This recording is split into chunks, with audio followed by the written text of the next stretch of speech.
Welcome to the quick hitter version of the Mike Wise Show. I'm joined by New Orleans Pelicans head coach Stan Van Gundy.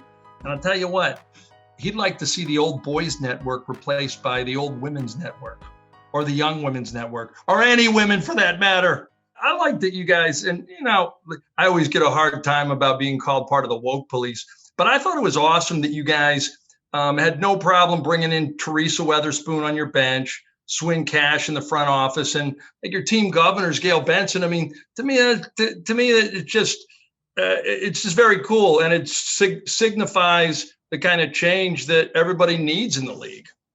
Well, I think what you're looking for is the best people, and the challenge, quite honestly, is, we hear about the old boys network the whole time, and it's not as it's real. But it's not as nefarious as I think some people would attribute it to.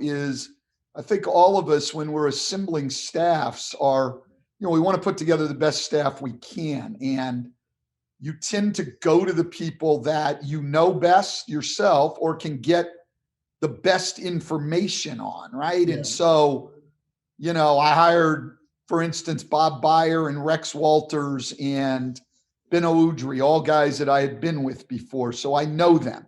Okay. And then we keep Fred Vinson and Darnell Lazar,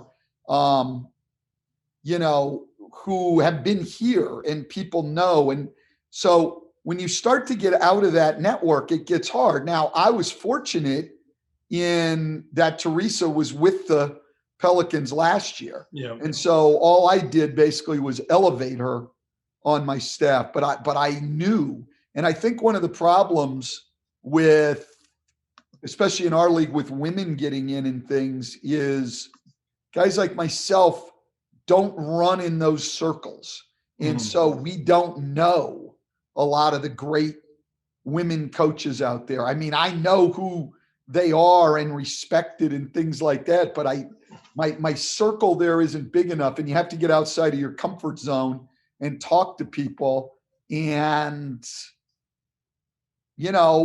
find the best people. And so that's what I think happens when people talk about the old boy network. I think most people in most jobs, unfortunately, stick to the people they know the most about.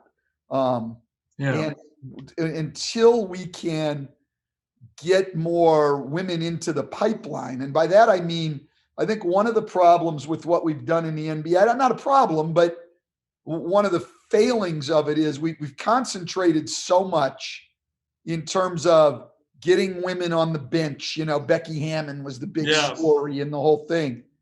What we need to do is, I think, have a real focus on getting more women in the video room, getting more women into internships, because that's how these people come up. Eric Ulstra, video room guy. Video coordinator. Yeah. Frank Vogel, video room guy. So that's the entry level position in our league. We need to get women into those jobs and give them a chance to grow in organizations. So now people say, hey, that woman's really good. She's really good. Yeah. And they make it on their own, and they make it on their own merits in that way. And then the second thing we need to do is, somehow people like me have to increase it's hard now in this day and age with COVID, but increase our interaction, let's say in the off season, with women coaches at all levels, to get to know who's really good and who you like, and, who you would be interested in hiring and things like that. We've got to get outside of our own circle. And, because it does become an old boys network, and not because that's intentional, but you've got to intentionally do something different. I feel white men like ourselves are being marginal. No, I'm kidding. It's that was my Sean Hannity. Yeah, I know. That's that kind of stuff makes you laugh when you feel like when I see all the advantages that I've personally had and everything else. So it's easy, quite honestly, in the NBA. I think we've done a good job as a league. I look at Richard Lapchick, Yeah, the diversity guy. Yeah, and he grades all the leagues and things. And our league always does fantastic in terms of racial diversity.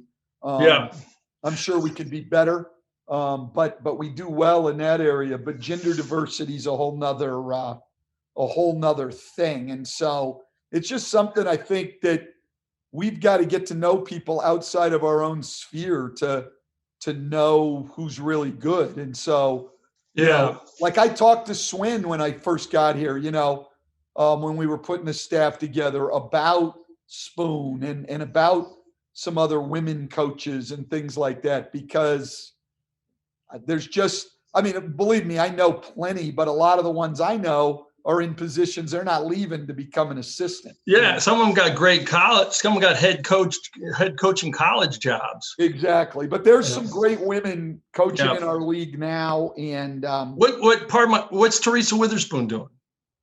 She's on our bench. Oh, right. Okay. Yeah, she's on our bench, and she last year was they called her a two-way coach, so she was going with their two-way players back and forth from New Orleans to Erie. So, but I'm sorry, like what's she doing? Like, I'm sorry, what's she doing on your bench? Like, so she, in terms of players, she's spending a lot of time with our point guards, and particularly she's the primary person working with our rookie Kyra Lewis, who's played very well of late, and we're given a chance. 19 years old. Wow. She had coached either his cousin or his aunt when she was in college. So she knew him a little bit. Their relationship was good. She pushes him hard. She's been great with him. Yeah. She tends to look at the game from a defensive vantage point. So, a lot of her suggestions and things like that in staff meetings are at the defensive end of the floor.